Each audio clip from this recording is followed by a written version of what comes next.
lelah untuk memperbaiki diri, karena iman itu yazid wa yanqus, bisa naik dan bisa turun.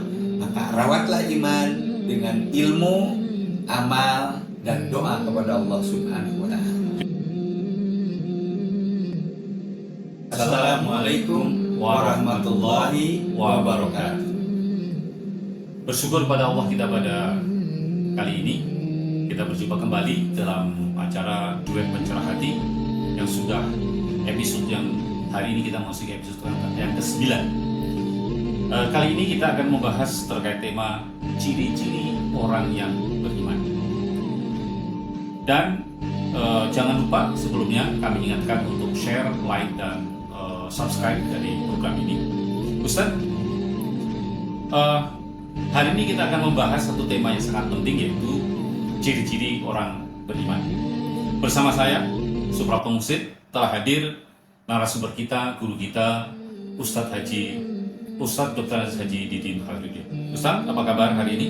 Alhamdulillah, sehat-sehat Mas Haji Prabu. Sebelum kita bicara soal ciri-cirinya, boleh dijelaskan terlebih dahulu apa sebenarnya makna iman menurut Islam? Alhamdulillah, terima kasih Mas Haji Prapto. Tentu iman dalam Islam itu kita pahami bukan sekedar percaya di mulut, tapi keyakinan yang tertanam, terhujam di dalam hati, ya, diucapkan dengan lisan dan dibuktikan dengan amal perbuatan. Nabi Muhammad SAW bersabda, iman itu terdiri dari 70 cabang. Yang paling tinggi adalah mengucapkan kalimat tauhid la ilaha illallah, dan yang paling rendah adalah menyingkirkan gangguan apapun dari jalan. Ini hadis riwayat Muslim. Begitu luasnya iman, sehingga dari yang paling tinggi tentang la ilaha illallah sampai hanya membuang duri di jalan saja menjadi ukuran iman seseorang. Oke. Berarti iman itu harus tampak dalam perilaku kita sehari-hari, Ustaz? Ya, tentu iman itu harus tampak dalam perilaku kita sehari-hari, ya. Karena Allah Subhanahu wa Ta'ala juga sudah menegaskan sebagai bahan rujukan kita, sesungguhnya orang-orang yang beriman itu adalah mereka yang apabila disebut, ya, nama Allah, hati mereka bergetar. Dan apabila dibacakan ayat Allah, bertambah imannya. Dan kepada Allah lah mereka bertawakal. Innamal mu'minuna alladzina idza dzukirallahu wajilat qulubuhum wa idza tuliyat alaihim ayatuhu zadathum imana wa ala rabbihim yatawakkalun. Al-Anfal ayat yang kedua. Baik. Lalu apa ciri-ciri orang beriman menurut Al-Quran dan hadis itu? Mas Haji Prapto, iman itu karena memang dasar paling utama tentu memiliki ciri-ciri yang spesifik. Yang pertama adalah takut dan tunduk kepada Allah. Jadi orang yang takut kepada azabnya Allah dan tunduk atas perintahnya Allah, itulah orang yang beriman. Yang kedua, hatinya tergerak dengan ayat-ayat Allah. Jadi ketika ayat Allah dibacakan, ada getaran di dalam hatinya. Yang ketiga, semakin bertambah imannya. Setiap kali mendapatkan ilmu, setiap kali mendapatkan rujukan dari Al-Quran, sehingga untuk meningkatkan iman itu salah satu diantaranya adalah mengamalkan ajaran.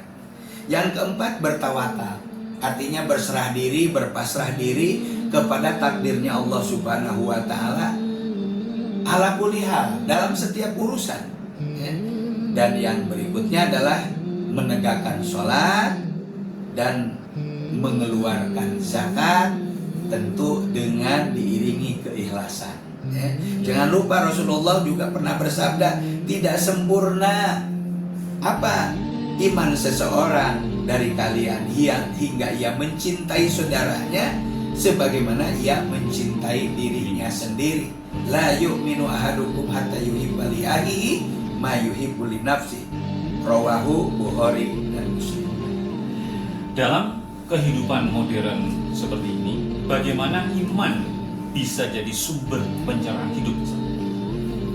Dalam kehidupan itu ketika hidup terasa sempit, maka iman akan memberi arah. Akan memberi arah. Ketika dunia terasa gelap, iman akan berfungsi sebagai cahaya, sehingga iman membuat hati kita tenang walaupun musibah silih berganti datang. Allah berfirman dalam surat Ar-Ra'd ayat ke-28, ingatlah hanya dengan mengingat Allah hati akan menjadi tenang. Ala bidzikrillahi tatmainnul qulub. Dan ini bukan sekedar teori Mas Adi. Banyak yang mungkin tak punya segalanya, tapi karena imannya kuat, dia merasa cukup, bahkan dia merasa bahagia. Baik, jika ada sahabat yang ingin memperbaiki imannya, langkah awal apa yang harus dilakukan? Untuk memperbaiki iman, langkah awal adalah jujurlah pada diri sendiri. Lalu kemudian mulai lakukan dari sesuatu yang paling mendasar. Contoh misalnya secara disiplin sholat 5 waktu. Nggak boleh bolong-bolong. Jangan sampai bolong-bolong. Yang kedua, rutinkan. Untuk apa? Ya walaupun 1-2 ayat membaca Al-Quran gitu. Yang ketiga, tentu semuanya bergantung dengan siapa kita bergaul. Maka bergaulah dengan orang-orang yang baik, dengan orang-orang yang soleh. Berikutnya, jauhi maksiat, jauhi dosa secara bertahap. Kenapa? Dengan jauh dari tempat perbuatan dosa, insya Allah kita akan terlindungi. Dan yang berikutnya adalah berdoa, minta kekuatan daripada iman kita di setiap hari.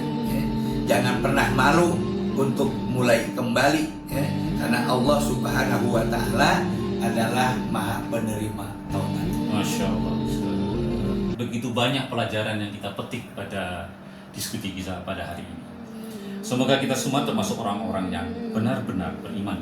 Amin amin ya Allah ya Rabbal Alamin. Jangan pernah lelah untuk memperbaiki diri, karena iman itu yazid wa yanqus, bisa naik dan bisa turun. Maka rawatlah iman dengan ilmu, amal, dan doa kepada Allah Subhanahu wa Ta'ala. Terima kasih Ustaz Didi atas pencerahan pada hari ini. Jangan lupa teman-teman semuanya untuk share, like, dan subscribe untuk program ini kepada saudara kita semuanya. Sampai ketemu pada episode yang akan datang. Assalamualaikum warahmatullahi wabarakatuh.